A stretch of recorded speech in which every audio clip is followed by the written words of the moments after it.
19, versículo 33 en adelante. Dice así la palabra del Señor: Cuando el extranjero morare con vosotros en vuestra tierra, no le oprimiréis. Como a un natural de vosotros tendréis al extranjero que mora entre vosotros, y lo amarás como a ti mismo, porque extranjero fuisteis en la tierra de Egipto, yo, Jehová, vuestro Dios. Hacemos una breve oración para que Dios nos bendiga. Gracias, Señor, porque le ha placido en esta hora juntarnos, reunirnos como la gallina junta a sus pollitos y los cubre con sus alas. Así, Señor, estamos en torno a tu palabra y pedimos que guíes nuestros corazones, que guíes nuestro interior, que tu palabra, Señor, sea lámpara a nuestros pies y lumbrera a nuestro camino. Guíanos, mi Señor, así como la brújula guía a aquellos que andan extraviados, así guíanos a todos para estar siempre en tus caminos y no desviarnos de ellos. Gracias, mi Señor, en su nombre oramos, amén y amén. Levítico es un libro muy interesante, está ubicado, ¿verdad?, en el Antiguo Testamento, y cuando nosotros buscamos, ¿verdad?, en nuestras Biblias, vamos a encontrar el nombre específicamente Levítico. Y Levítico viene de Leví, que era una de las tribus de Israel encargadas de oficiar lo que era el culto a Dios. Y en aquellos tiempos no solo realizaban el culto, sino que de ellos prácticamente regía toda la vida del pueblo. Ellos atendían los problemas legales. La gente se acercaba y procuraba, ¿verdad?, escuchar el razonamiento de aquellos líderes y atendían su consejo. Ellos también estaban muy pendientes de lo que era el sistema económico de toda la comunidad. Era el centro, era una vida teocrática, era Dios el centro, ¿verdad?, de esa sociedad. Bueno, cuando leemos el hebreo no encontramos la expresión Levítico. El libro, ¿verdad?, desde la perspectiva de los judíos, porque de ellos, ¿verdad?, hemos bebido un poco en relación a la fe. El hebreo no lo describe como el libro de Levítico, sino como Vayikra, que significa y llamó. Así como cuando Moisés iba acercando allá, ¿verdad?, en el desierto, y vio la zarza y Dios lo llamó, ¿verdad? De la zarza lo llamó. Entonces esa expresión Vayikra es y llamó, es un llamamiento a la santidad. Por eso el Levítico, de los 5 libros que están en el Antiguo Testamento, es el centro. Para tener un poco de idea, ¿verdad?, los judíos lo describen como el corazón de la fe del judaísmo. Y en este sentido, la enseñanza de este día tiene mucho que ver, ¿verdad?, con el hecho de que uno sea ministrado con la palabra de Dios, pero no para quedarnos con la palabra de Dios en el corazón, ¿verdad?, sino también para ponerla por obra. En ese sentido, vamos a estar viendo, ¿verdad?, este contenido de la enseñanza. Ya vimos la introducción, vamos a conocer lo que vamos a entender como vida en comunidad, el concepto, las características y el ejemplo práctico, ¿verdad?, que encontramos en las Escrituras, el ejemplo, ¿verdad?, que nos ha dado Levítico. Concluyendo, por supuesto. Aquí hay una imagen, y en la imagen podemos ver nosotros la unidad de unas hormigas o zompopos, ¿verdad?, conocido comúnmente acá en el país, ¿verdad? ¿Qué es vida en comunidad? Según algunos, ¿verdad?, especialistas, es el modo de existencia en que un grupo de personas comparte valores, responsabilidades y recursos, manteniendo vínculos de apoyo mutuo, culto conjunto y compromiso con el bien común. Fíjese que Israel nos deja el Israel, por supuesto, antiguo, bíblico, Antiguo Testamento, nos deja a nosotros una muestra de cómo vivir en comunidad. Ellos, ¿verdad?, se identifican con sus propias formas de interpretación de la vida. Estaban viviendo allá en Egipto y no estaban a gusto. Querían hacer su propia vida. Querían situarse desde el punto de vista político también, y por eso es que renuncian, chocan fuertemente con Faraón y salen, ¿verdad?, de Egipto a construir una nueva vida. En ese sentido, fue difícil vivir en comunidad.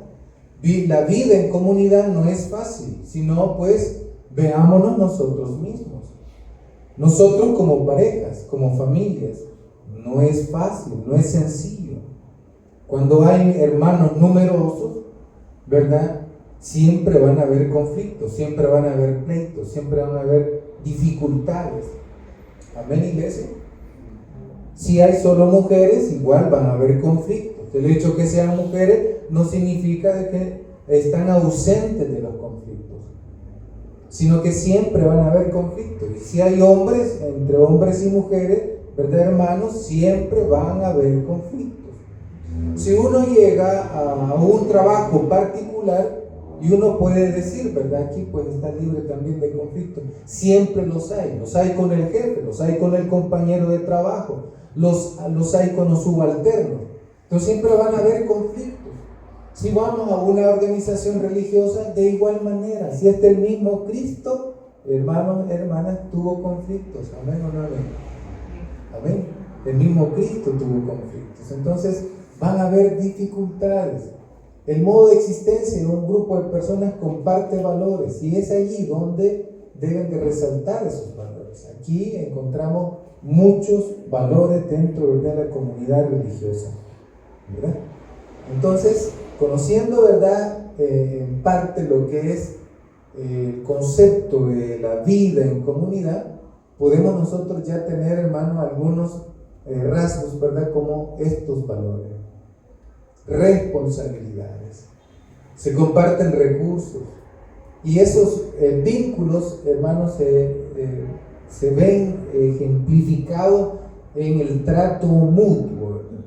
En el trato mutuo. Yo los estaba escuchando cantando en unidad con ustedes, porque cuando venimos a reunirnos al culto, hermanos, nos unimos todos, ¿verdad? Amén. El cántico nos hace unirnos a todos, ¿verdad? Y eso hace una común unión.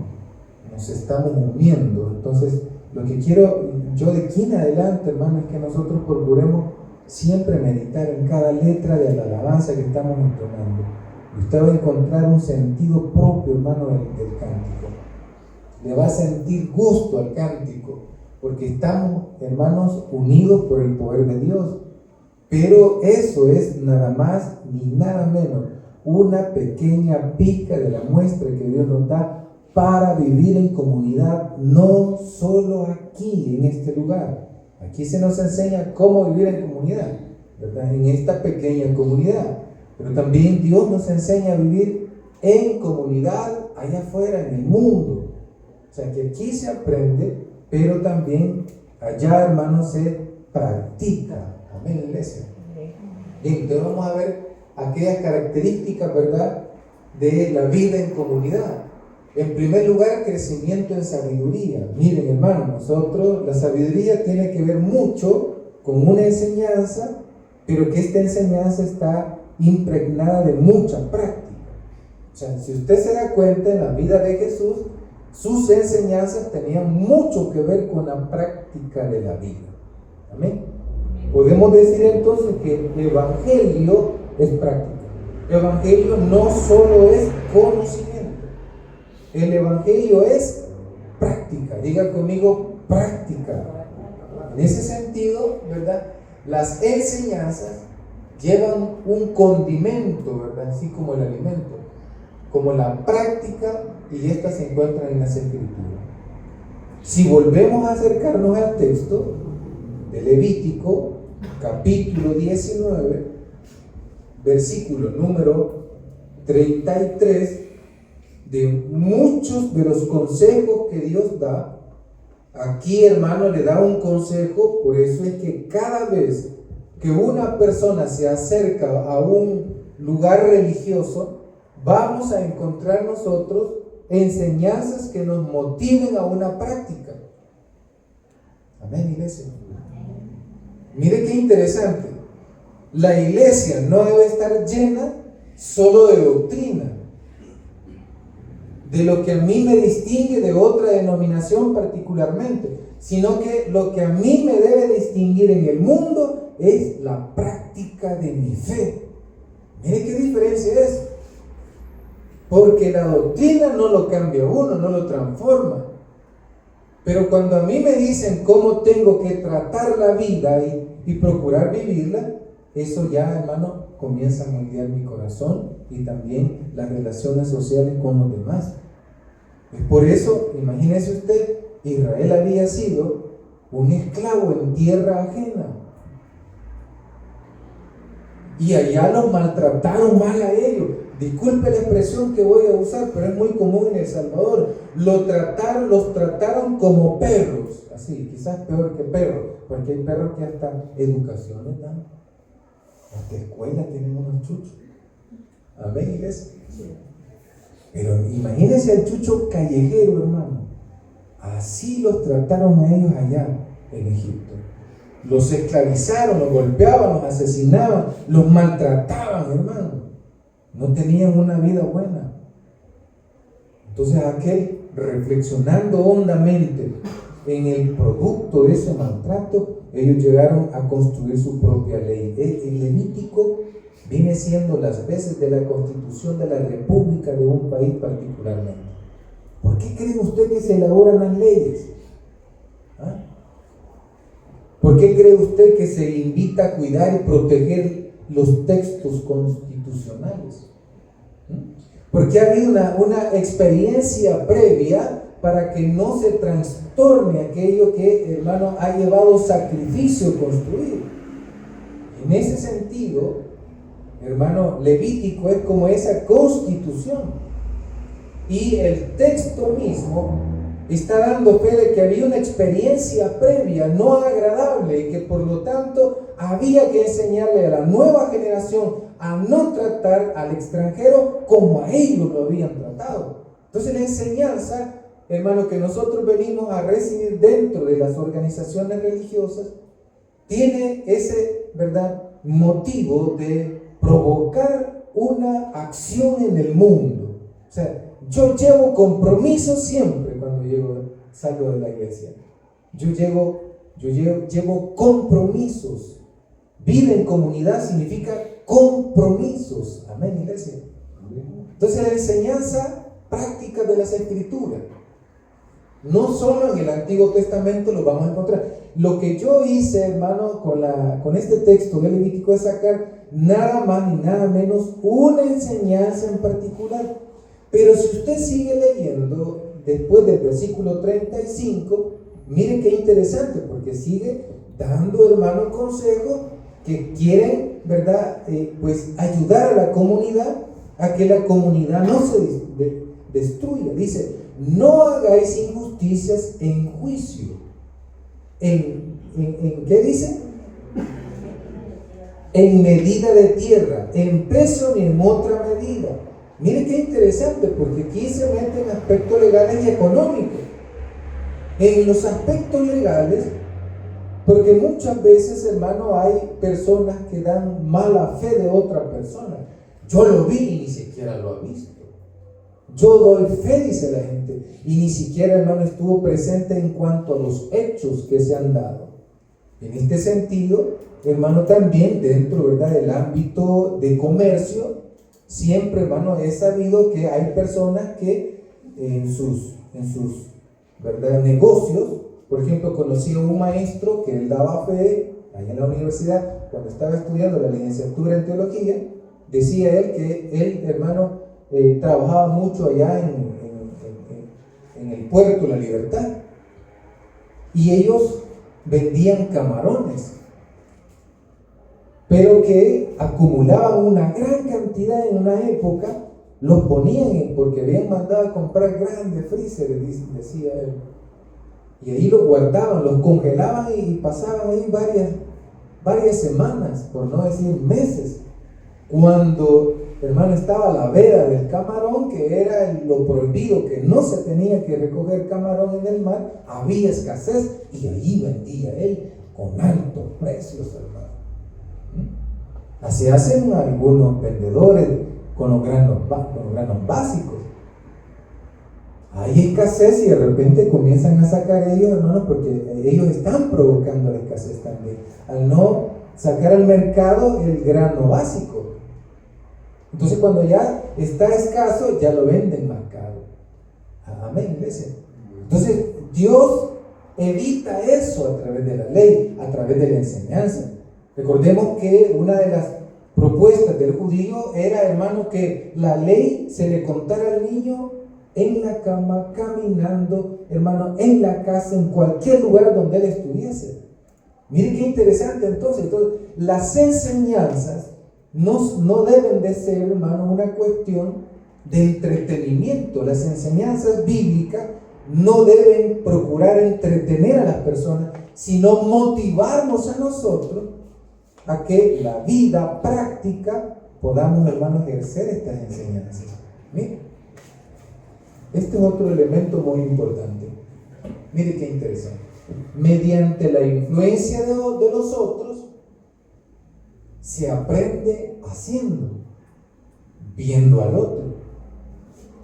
Fíjese que la comunidad de Jesús en el Nuevo Testamento, me remito, ¿verdad?, al Nuevo Testamento, que estamos en el Antiguo, pero el mayor ejemplo, ¿verdad?, de vida en comunidad le encontramos a Jesús. Pero me llama mucho la atención, hermano, que Jesús era una persona muy sensible a la vida. Y una vez le dije, ¿verdad?, estamos en la casa de un hermano ahí en Lourdes, y le dije, ¿verdad?, a una persona de otra denominación, le dije, ¿cuál era, si esta persona creía que Jesús era la mayor revelación de Dios, ¿verdad? Y no me confirmó, ¿verdad? Sí, al 100%. Entonces, lo que nosotros proponemos como cristianos, ¿verdad?, en esta comunidad de fe, es que Jesús es la mayor revelación de Dios, hermano. Amén, iglesia. Jesús es la mayor revelación de Dios. Y, oiga bien lo que le voy a decir, en su humanidad, en la sensibilidad de la vida hacia los demás, encontramos lo divino.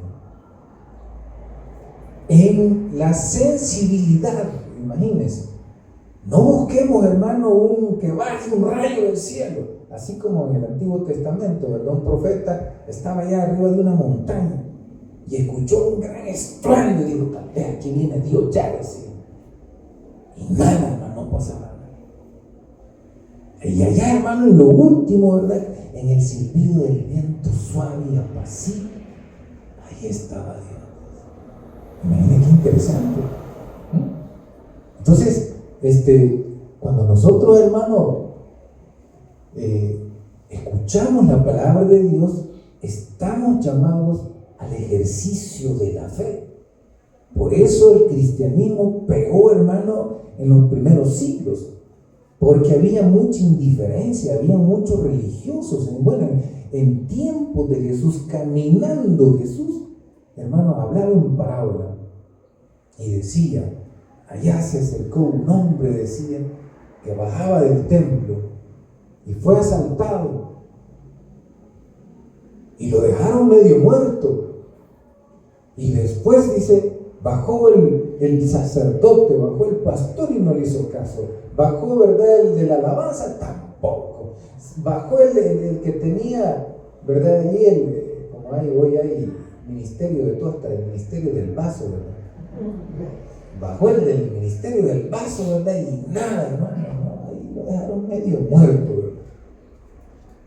Y pasó un enemigo.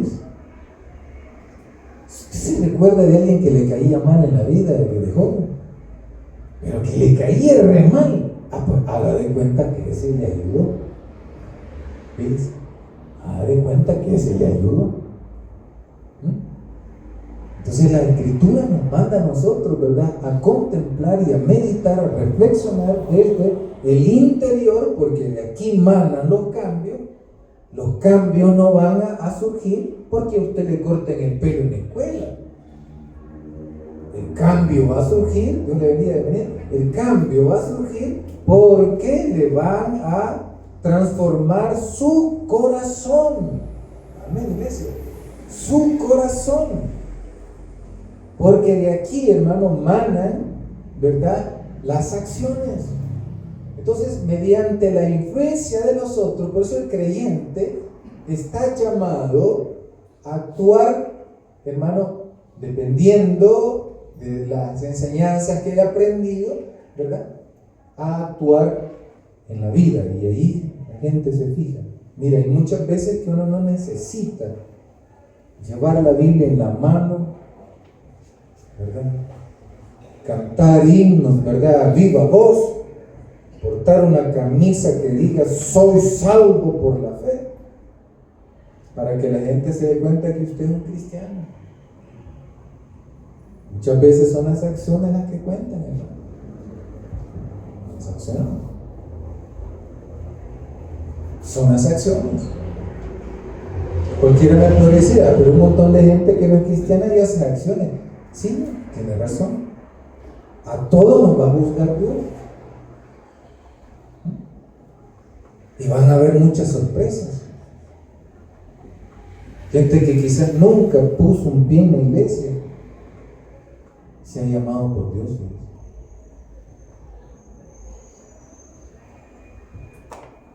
Entonces tenemos, mediante la influencia de los otros, se aprende haciendo, viendo al otro. La comunidad de Israel había aprendido, hermano, a no tratar o maltratar a los extranjeros.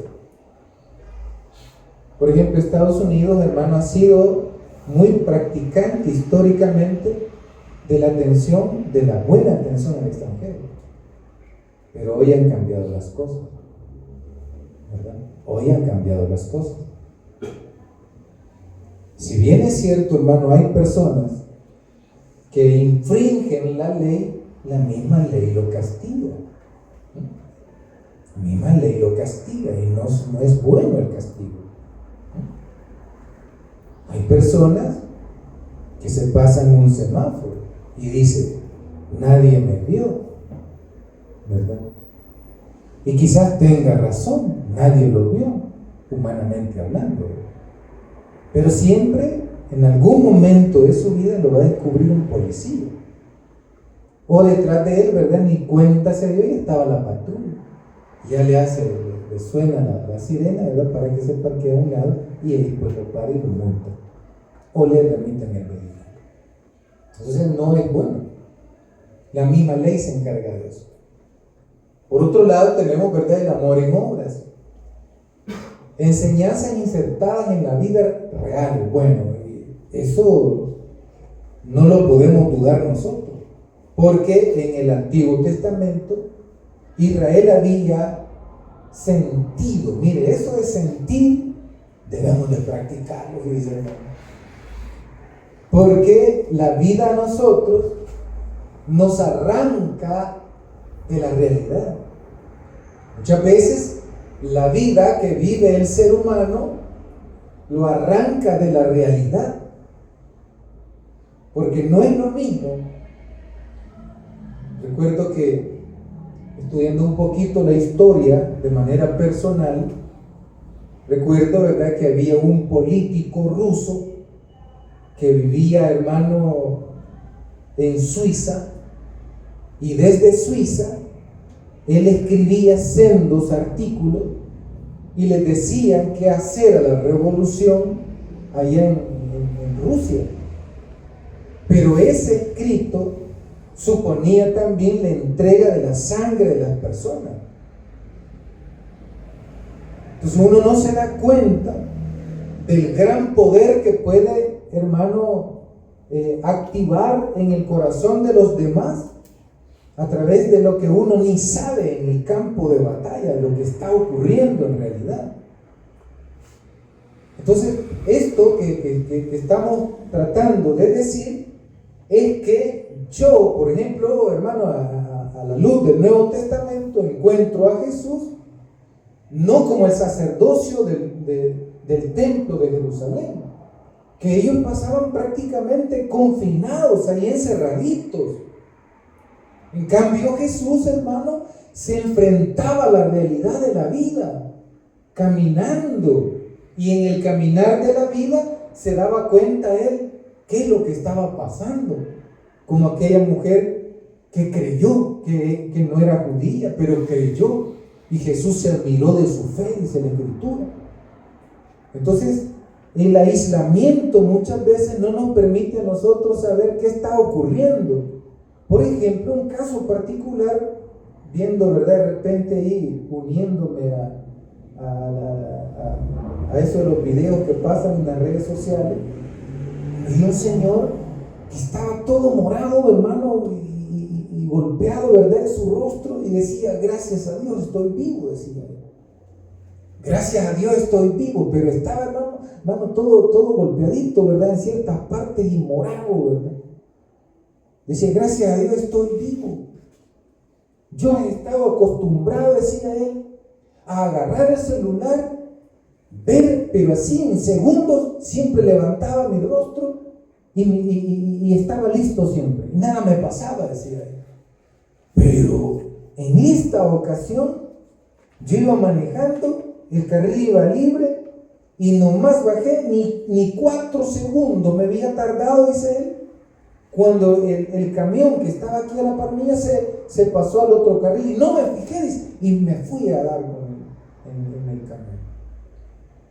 Entonces, lo que queremos decir con esto, ¿verdad? Porque muchas veces, con el respeto, ¿verdad? Lo digo, no solamente es el lado femenino, ¿verdad?, que está insistiendo en que uno le conteste, ¿verdad? ¿Por qué no me contestas? Como allá en su lugar no conoce la realidad del otro, ¿verdad? Amén, iglesia. Entonces, cuando, hermano, ocurren esos accidentes así, uno dice: ¿por qué? Y mencionan al diablo. ¿Por qué diablo? Estuve viendo eso. Dice uno, ¿verdad?, por complacer. Y muchas veces, hermano, uno con miedo, ¿verdad? Porque quizás va en una bajada y con carga, y eso es feo, manejar en bajada, ¿verdad? Y zigzagueando, por supuesto, ¿verdad?, por la curva, y que de repente le escriban: ¿y por qué no me contestas? ¿Verdad? Y uno medio ahí está con un ojo, ¿verdad?, ahí como Don Cangrejo, ¿verdad? Con un ojo, hermano, a un lado y con el otro ahí viendo para no tener un accidente, pues, ¿no? Pero no es lo mismo venir en la realidad de las cosas, hermano, que hermano, estar allá en otro lado aislado. Entonces Jesús va descubriendo el mundo como es de real, de sensible, y por supuesto Jesús, hermano, nos enseña a nosotros a ubicarnos también en esa misma línea, ¿verdad? Las enseñanzas insertadas en la vida, o sea, toda la enseñanza que nosotros encontramos en las Escrituras y las enseñanzas que debemos de estar aprendiendo en las iglesias en particular, deben de estar, hermanos, de cara a la realidad de la vida. Amén, iglesia. No estar filosofando, ¿verdad? Y muchas veces, hermanos, nos alejamos de aquellos caminos que nos pueden llevar a una verdadera prosperidad. Mire qué interesante.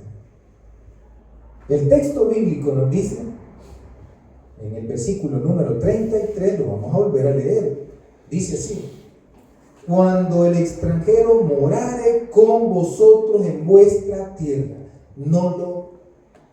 dice el 33 al final, no lo oprimiréis. Cuando el extranjero morare con vosotros. Dice que la vez pasada estaba viendo la segunda parte del partido de El Salvador ¿contra quién jugó? Con Surinam, contra Surinam. Y me llamó mucho la atención los comentarios de la población, porque no lo alcanzábamos a ver, hermano, en el canal 4, ¿verdad? Entonces mi señora lo puso, ¿verdad? ¿Cómo se llama? En una red social. Y me llamaba la atención los gritos de las personas que estaban ahí, porque estaba una persona grabando, ¿verdad? Desde el estadio. No era un canal, ¿verdad?, particular, sino que era un celular particular. Y me llamó mucho la atención, lo repito esto, ¿verdad? Porque les decían monos. ¿Fíjense? Y otros le hacían, ¿verdad?, así señas como que de verdad eran animales. Entonces, hermano, eso no se hace, ¿verdad? Eso no se hace. O sea, la discriminación, hermano, es penado por la ley. A nivel, hay una ley que es la ley, hermano, una ley externa a nuestro país, que son los convenios internacionales, y eso no se debe de hacer, ¿verdad? Por lo menos un cristiano no lo debe de hacer. Aquella persona que tiene 3 dedos de frente no debe estar, hermano, reduciendo la dignidad de ningún ser humano, ¿verdad? Entonces, esto es, ¿verdad?, lo que estamos tratando de decir con esto.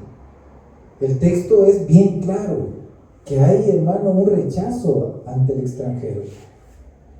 Hay un rechazo ante el extranjero. Le voy a hacer una pregunta a usted en esta mañana. ¿Ha andado usted caminando en otro país que no sea el suyo? ¿Ah?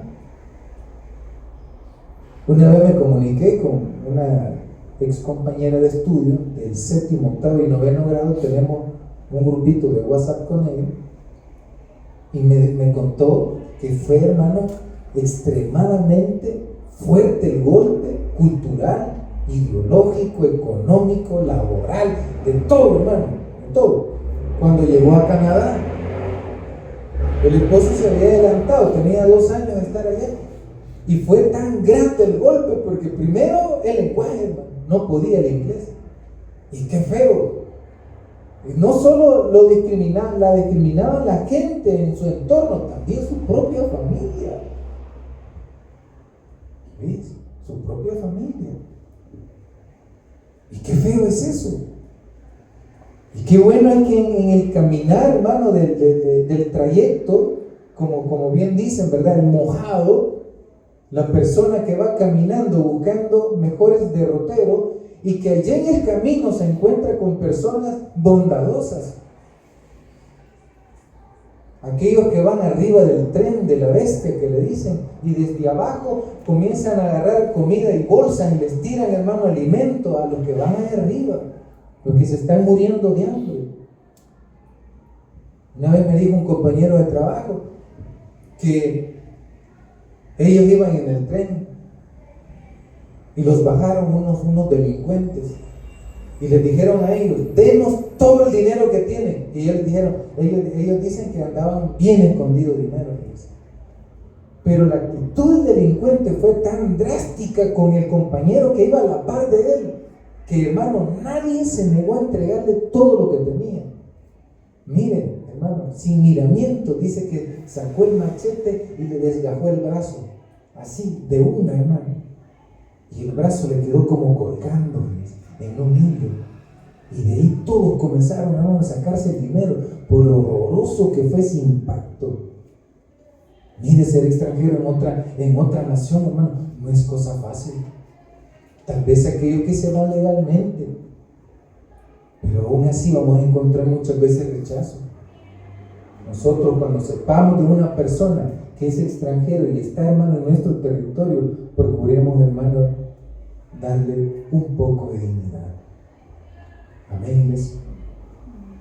Entonces, mire, esto de la hospitalidad y amor al extranjero es un llamamiento que le hace Dios al pueblo de Israel. Es bien curioso porque en 1948, cuando Israel no era todavía un país, allí vivían los palestinos y tenían pasaporte, hermano, el pasaporte era de la tierra de Palestina, y lo administraban los franceses administraban, y también los ingleses administraban esas tierras. pero los palestinos eran los nativos. Y fíjese que bien interesante, porque esta práctica de la hospitalidad la hicieron en gran manera los palestinos con los israelitas que venían huyendo de toda Europa por la Segunda Guerra Mundial. Ellos fueron los que le dieron alojamiento a todos los judíos. Pero ya estando los judíos allí, comenzaron, hermano, a hacer uso de la guerrilla. Y ponían bombas, coches bombas en muchos lugares. Y fomentaron mucho el terror. Y al final se terminaron apropiando de aquel espacio, que después se llamó Israel en la actualidad. Es interesante, ¿verdad? Políticamente, hermano, ya está, ¿verdad?, establecido Israel como país. Pero así fue en ese momento. Entonces, tenemos estos dos grupos. Y también tenemos, parte de las características, la armonía y unidad del grupo. Dice, esencial para experimentar la bendición de Dios. Cuando nosotros, hermano, acudimos a la iglesia, estamos en el entorno de las Escrituras, en torno, hermano, a lo que es la convivencia de lo que lo religioso nos une a nosotros. Aquí nos une Dios a nosotros. Amén, iglesia. Entonces, eso, hermano, nos supone a nosotros una armonía. Es como cuando uno va a un concierto. Y en un concierto, hermano, comienza a tocar. Está la persona que va dirigiendo, ¿verdad? Y están todos los instrumentos. Y saben qué nota en su momento oportuno tiene que tocar. Y ahí van todos. Entonces la armonía tiene que ver con esa unidad del grupo. Yo me identifico, ¿verdad?, como guía espiritual. Yo me identifico como el hermano Julio, pero este hermano Julio, que es hermano de la comunidad, como usted también, con su nombre, ¿verdad? Usted es hermano de la comunidad, también nosotros somos hermanos de la gran comunidad allá afuera en el mundo. Es que el mundo también es una comunidad. Mi familia es una comunidad. Y en ese sentido, hermano, lo religioso nos ayuda a nosotros a vivir en esa armonía que el mundo no da allá afuera. El mundo da desunión. Hay partidos políticos y nos parten a nosotros los grupos sociales. Nos dividen. La economía nos divide. La religión no nos debería de desunir, pero lo hace también. Y debería de fomentar la unidad. Con distintos pensamientos, pero unámonos en aquellos elementos, ¿verdad?, necesarios. Amén, iglesia. Entonces, por otro lado, tenemos acá el culto y celebración conjunta, como expresión de identidad y agradecimiento a Dios. ¿Por qué? ¿Por qué razón vamos a la iglesia? Porque yo aprendo a mejorar mi calidad de vida. Porque yo aprendo, hermano, a recobrar mi humanidad que el mundo me roba, porque me hace mentiroso, me hace, ¿verdad?, andar compartiendo información que no debería, hermano. Bueno, ese se llama el don de lengua. Entonces, nos encontramos en un mundo que desune la común unión que deberíamos de tener. Pero en este sentido, lo religioso, debemos de comprenderlo así, lo religioso nos enseña a nosotros a estar siempre unidos con Dios, unidos como comunidad religiosa, unidos también en el mundo, unidos con mi familia. Pero ¿en qué sentido yo me voy a fomentar esa unidad? Bueno, a través de mi buen comportamiento,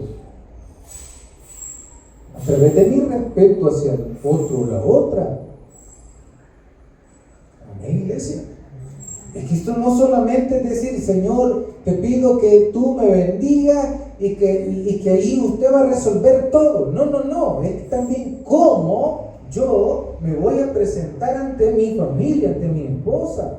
¿Cómo quiere que su esposa le respete a usted si se está gastando lo poco que uno gana con sus amigos los días viernes? ¿Ah? ¿Cómo cree que su esposa le va a respetar así, su compañera de vida? ¿Cómo cree que su esposa le sea fiel si usted de verdad le pone mujeres en la cara. Amén, iglesia. Amén, iglesia. ¿Cómo creemos que va a respetarnos la otra persona si nosotros le mentimos? No se puede. Amén, iglesia. No se puede. En cambio, cuando uno viene y tiene un comportamiento diferente, entonces la vida comienza, hermano, a cambiarle a uno. Eso tenemos que comprender. Si yo vengo a la iglesia, si yo vengo a la iglesia, entonces yo tengo que darme cuenta, mi querido hermano y hermana, que estoy llamado a una práctica para tener una vida verdaderamente en comunidad. Yo tengo que respetar a mi hermano o a mi hermana. No me debe de importar cómo se viste. No me debe importar si es preparado académicamente o no. No me debe importar, hermano, sus propias características como tal. No, si es alto, si es bajito, si es gordito, si es delgado. No me debe interesar eso. ¿Por qué? Porque todos somos hechos a imagen de Dios y todos debemos tener dignidad. Bueno, para eso tengo que empezar a amarme a mí mismo. Por eso es que Dios, hermano, ama a su pueblo. Aquel pueblo sufrido, no quería que el pueblo sufriera. Quería que tomara también actitudes, hermano, de rebeldía, en el sentido que Israel, hermano, estaba siendo esclavizado, pero Israel también tenía que hacer algo. Dios no le hizo todo a ese pueblo. El pueblo hizo algo. ¿Qué hizo? Se enfrentó a Faraón. Estuvieron discutiendo, hermano, cómo salir de ahí con Faraón. Se les opuso Faraón, porque se creía como el mediador, como parte de Dios, ¿verdad? Y parte humana. Y Dios le dijo que no era así el asunto, ¿verdad? Pero Israel hizo algo. Abraham también, vete, tu tierra y tu parentela. No hubiese pasado nada con esa generación, ¿verdad?, posterior de Abraham, si Abraham se hubiese quedado en Ur de los Caldeos, allá en Babilonia. Pero salió de Ur de los Caldeos. ¿Qué significa esto? Que si nosotros no ponemos en práctica lo que aprendemos en la iglesia con las enseñanzas de Cristo, las enseñanzas bíblicas que vienen de Dios, que nos ayudan a vivir una vida mejor en comunidad, es difícil que yo pueda, hermano, ir superándome. Amén, iglesia. Es muy difícil, muy difícil. Yo cuando estoy, hermano, con problemas de estudio, ¿verdad?, en la universidad, estoy estudiando mi segunda carrera. Cuando yo tengo problemas, digo, yo me voy a atrasar. ¿Qué tengo que hacer? A ponerme a hacer mis tareas y a sacrificarme más. Llego bien cansado, hermano, a la casa, ¿verdad? Llego bien cansado. Y le digo a mi señora, mira, tengo un montón de tareas encima, pero si sigo diciendo que solo tengo las tareas encima y nunca comienzo a hacer por lo menos una, no me voy a quitar nunca la carga. Amén. Entonces la fe que nosotros profesamos es una fe que se identifica con la práctica, con el ejercicio de la acción. Y eso es lo que nos quiere decir entonces vida en comunidad. La vida en comunidad es eso. Y ya para ir, hermano, ¿verdad?, concluyendo con las características, tenemos una responsabilidad compartida. Y es que déjeme decirle, porque muchas veces nosotros vemos a los líderes, ¿verdad?, y decimos, el líder, ¿verdad?, es el responsable. Pero no es tanto así, ¿verdad? ¿Por qué? el ejercicio de la justicia, si hablamos del ámbito social, todos debemos de cuidar a las viudas, todos debemos cuidar a los huérfanos, y también todos debemos tratar de cuidar a los pobres. Amén. Esto no es solamente de un líder. Por supuesto, el líder es el primero, el que debe dar el ejemplo. Los que están en el poder. Por eso es que los profetas regañaban a los reyes. Ustedes se han alejado, les decía. En los primeros versículos y capítulos de Isaías, lean, no le voy a dar detalles. Y vea cómo los religiosos se vinculaban a los políticos en aquellos años. Y los regañaban. Los regañaban. Se han alejado. Por eso es que algunos reyes mandaban a matar a los profetas. Imagínense al pobre aquel hombre del Nuevo Testamento llamado Juan el Bautista. Hombre, ese tipo era cosa seria, ¿no? Era la piedra en el zapato de Herodes. Se incomodaban. Al grado que, hermano, fingieron una fiesta y ahí terminaron su asesinato. Así de cruel. En una bandeja de plata llevaban la cabeza de una mujer. Entonces, los que están al frente son los que deben de dar el ejemplo. Deben de dar el ejemplo. Deben de cuidar a los grupos más vulnerables. Son los que deben de cuidar a los grupos más vulnerables. Los pastores debemos de dar el ejemplo en esto. Los empresarios deben de tener, hermano, dentro, ¿verdad?, de sus políticas, el hecho de poder ayudar un poco, ¿verdad?, a subsanar la situación social que vivimos de pobreza. Deberían. ¿Y eso en qué beneficia a la sociedad? Bueno, muchísimo. Hay mucha gente que son capaces hasta de matar por hambre. Cuando yo vengo y procuro ayudar al pobre, estoy evitando que esa situación, hermano, de robo, de asalto, de asesinato, ¿verdad?, se convierta en una situación social dentro de una comunidad. Entonces, cuando nosotros nos unimos como sociedad, así como aparece aquí, ¿verdad?, la imagen de manos ahí apoyadas una sobre otra, así también nosotros debemos de aceptar nuestra responsabilidad. Yo soy responsable, hermano, ¿verdad?, en la casa, con todos los quehaceres, igual que la mujer. La mujer también es responsable. Mire qué bonito es cuando nos entendemos en esas circunstancias. Qué bonito es, ¿verdad? Todos nosotros tenemos responsabilidades. ¿Cuál es la responsabilidad del hombre de la casa y cuál es la responsabilidad de la mujer de la casa? Los que decidieron un día unirse y convivir juntos, pues. ¿Cuál es la responsabilidad de estos? Déjenme decir.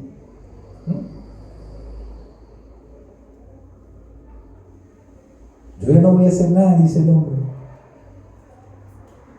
Estoy harto, ya no quiero seguir la vida, dice. ¿Usted cree que ese es ser responsable? Ya no quiero trabajar, ya no voy a trabajar, ya no quiero trabajar, dice no. Ah, pero ¿te gusta comer? Sí, me gusta comer. Ay, entonces. Amén, iglesia. Entonces hay una responsabilidad. Por eso Israel recibe el llamamiento de Dios y le dice qué es lo que tiene que hacer con el extranjero, qué es lo que tiene que hacer con el ejercicio de la justicia. La sociedad se ha apartado de su responsabilidad. Ya no queremos, hermanos, responsabilidades. No queremos, hermano, hacernos cargo de nadie, ni de mamá, ni de papá, ni de mis hijos. A la abuela se los van a dejar. ¿Cree usted que eso es responsabilidad? No. Puede apoyarse con la abuela, con mamá, con papá, pero no dejarle toda la carga a ellos. Amén. Porque ni siquiera para los pampers le da a la señora. Ella anda la abuelita rebuscándose en buen salvadoreño para ver cómo saca adelante a los nietos. Amén. Eso. Y no se trata de eso. Tenemos que empezar, ¿verdad?, a fomentar la responsabilidad sobre nosotros, sobre nuestros hijos, ¿verdad?, en aquellas áreas de la vida que nos competen a todos. Que allá anda un niño en la calle, ¿verdad? Es que esa gente, dice uno, esa gente, dice uno. Y mire, hermano, ni siquiera nos acercamos a platicar con él. Yo recuerdo una vez, cuando nosotros, ya con esto voy cerrando, cuando nosotros teníamos la iglesia ahí en las colinas, había una comunidad que se llama San Martín de Porres, ahí enfrente la teníamos. Y abundaban los hipotes, descalzos, negritos, pelones, andaban chelitos. Y nosotros llegamos a la comunidad, vamos a la iglesia, vamos pues, hay refrigerio, y con eso lo ganaron. Y andaba una pandilla de hipotes detrás de nosotros. Y una vez se me sube uno al palo de almendra que estaba enfrente de la iglesia, y se me viene desde arriba, y le pega una rama aquí en la costilla, y el niño cae ahí, hermano. Pero como son de la calle, mono, usted rápido se levanta, se sacude, con ganas de llorar, y ya, hermano, lo levantamos, lo sobamos, ¿verdad? Miren, hermano, muchos de ellos metieron en la pandilla, pero también muchos de ellos, ahí los veo feliz trabajando. Día de estos iba caminando ahí por el campero aquí en Centro Santa Tecla, y vi uno de ellos, ¡hey, nos vemos, pastor!, me dijo, bien contento, bien trajeado el cipote. Otra vez iba entrando a una zapatería y estaba un guardia de seguridad y me quedaba viendo bien raro. Y pues me le quedé viendo yo, así es este mono, dije yo, lo tenía ya en la iglesia. Mire, cuando uno es responsable, hermano, uno sabe realmente que también la vida toda le compete, y que si no nos vinculamos con la vida, después no nos lamentemos. Hay un montón de niños que se perdieron en el pasado por culpa de la sociedad. Nos quedamos callados todos, dejamos pasar todo, no nos acercamos. Estamos confinados en nuestro propio círculo, allá encerrados en la casa, de la casa al trabajo, a la iglesia, y ahí no queríamos saber nada. Y mire, gran pérdida de vidas. Amén. Se descuida la sociedad, se descuidan los gobiernos, y entonces nos va mal. Por eso es que la Biblia nos anima a nosotros: seamos responsables. Seamos responsables, seamos responsables con la vida, con el trabajo, con la esposa, con el esposo, con los hijos, con nuestros padres, y veremos cómo la vida nos trata después. Amén. Y ya para ir cerrando esto, el llamado de Dios a una organización religiosa conlleva a una transformación del interior del ser. La palabra de Dios nos hace más conscientes de la vida del otro. Obrar en justicia debe ser el poder de la iglesia. Amén. Leamos esta última parte todos juntos, por favor. Obrar en justicia debe ser el poder de la iglesia. Amén. Que Dios nos bendiga a todos. Vamos a orar. Gracias, Señor, porque le ha placido en esta hora habernos reunido alrededor de tu palabra. Gracias, mi Señor, porque hasta aquí usted ha sido fiel. Ayúdanos a poner en práctica tu palabra, a llevar a otro nivel tus enseñanzas. Que podamos ser, Señor, llevar esa luz a través del acto, allá en nuestros trabajos, en las casas, con amigos, con compañeros de estudio, de trabajo, de llevar, Señor, este evangelio con la vida, de anunciar tu palabra con nuestros actos, así como tú nos invitas, mi Dios, a impactar en el corazón de los demás. Bendíganos, por favor. Rompa cadenas, mi Señor, que nos limitan, que nos atrasan con tu bendición. Ayúdanos a vencer los limitantes que muchas veces nosotros mismos nos imponemos.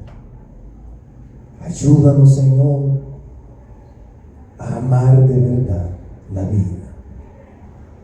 Ayúdanos a amar a nuestro prójimo de verdad. Transforma nuestros corazones. Llénanos con tu presencia y que resalte tu luz a través de nuestras obras, a través de nuestros actos. Así que bendíganos, mi Señor. Bendiga esta comunidad de fe. Bendiga cada familia. Bendiga a nuestros hijos. Bendiga a nuestros nietos. Bendiga a nuestros padres, amigos, vecinos. A todos, mi Señor. Bendíganos. Bendíganos, oh Señor. Gracias porque hasta aquí, mi Dios, has sido fiel con nosotros. Siga iluminando nuestro caminar por medio de la palabra y háganos hacedores, Señor, de ella, donde quiera que estemos. Gracias, mi Señor. Quedamos siempre unidos a ti. Gracias. En tu nombre oramos. Amén y amén. Le damos un fortísimo aplauso al Señor, iglesia.